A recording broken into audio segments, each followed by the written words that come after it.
Hey, welcome. It's Meredith. I am here with our message for making the most of Mercury retrograde for Wednesday, the 25th of May, 2022. We are using You Can Take This Deck to the Tub tarot. You gotta love this. I know I've shown you this before, but who would do this to a tarot card? You can if they're plastic. Anyway, let's get to our message. Our overall theme, 2 cards came out of the Major Arcana deck for us today. And we have, very nice, the Star, accompanied by the Hermit. Beautiful. A quest beckons with the Hermit, as you know, and great manifestation opportunity with the Star.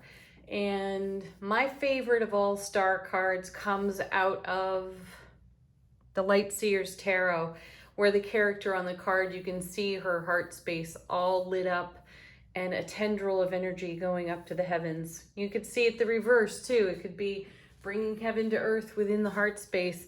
So that's the energy there in the Star, accompanied by the Hermit. My feeling is that we're having, we're going deeper in our own quest for what we put on our foundation, how we choose to live and celebrate our everyday, from the mundane to the profound. We're amping up the energies. From the Heal Yourself Oracle, we have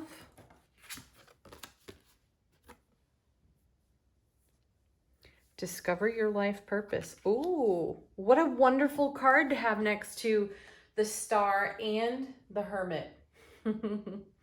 See, this feels like greater definition, more expansion in our journey, and even more fulfillment. Like, we are bringing greater definition to what we find fulfilling, adding to our purpose, how we are of service, how we are in connection with self. Our first tarot card, 8 of Wands. Yeah. Incoming information. This is absolutely a communication card. So for some of you, this is receiving a call, a text, an email that brings valuable information and quickens the energy within the current momentum. For some of us as well, or in addition to, this is a download of intuitive information. And it comes swiftly. It's also extremely stable information. This is the 4 of Wands doubled.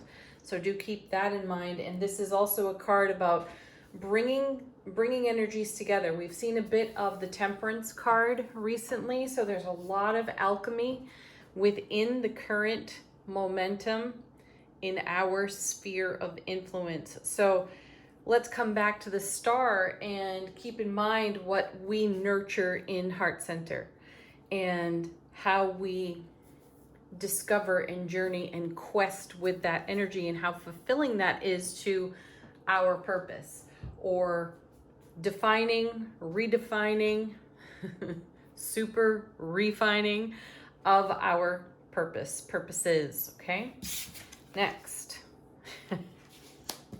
Don't you just love when that happens? There's the Knight of Pentacles at a full stop in the midst of this swift moving energy off the 8. This is a card that reminds us to pay attention to the fine print and the finer details. So not uncommon to see a message like that during a Mercury retrograde. Stereotypically, people will say, don't sign documents without, reading them, dotting every I, crossing every T, looking at the fine print. So somehow, actually, I feel that the 8 of Wands is delivering the fine print for us. It's obvious to us. We don't have to actually go looking for it, and making sure that we aren't connecting to an energy that isn't valuable because we overlooked a detail. I feel the details are quite well available to us. I wanted to say they're obvious and exposed. That's how I feel about that. Then we have, well, there he is again. There's our beautiful Knight of Swords. Look at him. coming right at the Knight of Pentacles. You have to love that. Now, here's our full stop, attention to detail Knight, and here's our full throttle point A to point B Knight. I like this because what that shows us is there's really no slowing down the momentum, meaning that the suit of Pentacles is earthy. It is considered to be tangible, physical, reachable, touchable. And in that way, it is perceived, or the suit itself is perceived as slow and or dense energy. Then we have the Knight of Swords, air, swift, wind, moving, blowing, also associated with a quickening of energy, which we are feeling here in our Eight of Wands. So with these two Knights, the cards are getting our attention for our ability to pay attention to the fine details in swift moving currents in the energy atmosphere.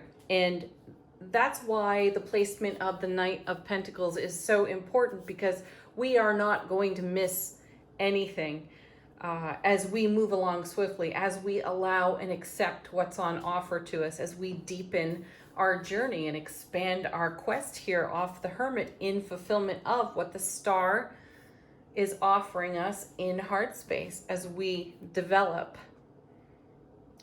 and define our purpose. Then we have, look at this, the Sun, happiest card in tarot. There it is. Also an illumination of the subconscious. And I feel a great connection there to the Hermit.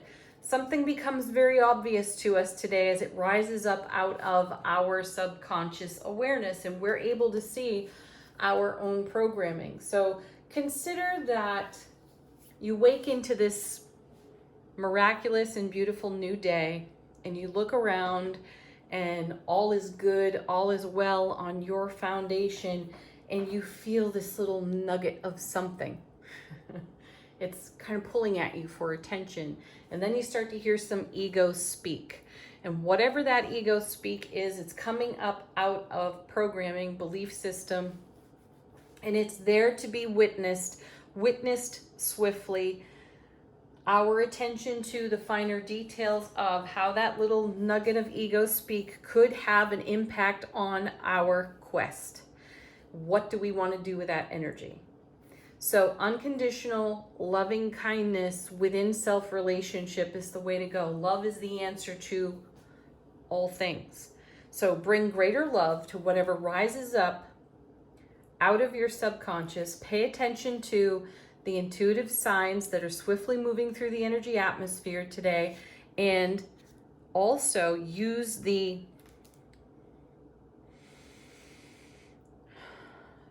full throttle attitude of the Knight of Swords to run the sword, get to the point of the subconscious awareness so that you can continue to expand over here on these beautiful cards. There are moments in every day where we come up against our own linear thinking. And there's this perception often that when we meet that pebble in our shoe, it has the power to undo the goodness of the day. I've heard this so many times in the one-on-one readings with folks. And the message here is that it can all coexist. Remember, all parts are welcome. So while we may have a challenging moment right alongside a miraculous moment, this is unconditional acceptance of what presently is. So it brings us to our heart center. It keeps us in a witnessing attitude. And then we're able to draw on all of our strengths here, which I feel the two Knights are pointing out to us. And we're able to illuminate everything before us with brilliant clarity so that we continue to see the repetitive messages that we've had out of the cards lately for all those beautiful cups. So a moment of emotional discomfort doesn't have to unravel the entire day, right? We can witness that we can love ourselves more profoundly in that moment. Give ourselves unconditional acceptance and say, heck yeah, this is a moment where I get to define how great my love is for my own self, my own life experience, and expand on it. Back to the Hermit. Back to the happiness here on the Sun. And then we have two that came together with the Four of Cups. Exactly. Oh my goodness, look at that. So let's go to the traditional meaning and representation of this card, where you have the pouter underneath. He who pouts underneath the tree, or leaning against the tree, looking at the Three Cups, you know, feeling as though all is somewhat lost apathetically in this moment. And yet the universe has got its divine hand right there, holding yet again another cup, the Ace of Cups. There's always more. There's always more sunshine on offer. There's always more brilliant clarity. So these moments where we sit under the tree and pout because we felt a nugget of ego speak begin to unravel the current of happiness that we are flowing in. We can take the breath here. We can take the posture of both of these nights. Embrace it, love it, validate it, release it, and move on. Coming with, oh, perfect. That's card witching at its finest right there, because there's the Ace of Cups. Beautiful. You add those together, you'll get the Five of Cups. So we'll have moments of instability, emotional instability. We may not exactly be able to identify succinctly what is rising up out of the subconscious, though if we remain in our heart center and we remain dedicated to what we nurture there and stay loosely focused with acceptance on fulfillment and greater definition of our purpose, this experience of a potential Five of Cups, Four of Cups moment, it's over in a snap. It doesn't have to stay and linger. We don't need to set a place at the table for it, right? So do consider that as the day unfolds in its miraculous momentum. Peace, love, joy, happiness. Namaste.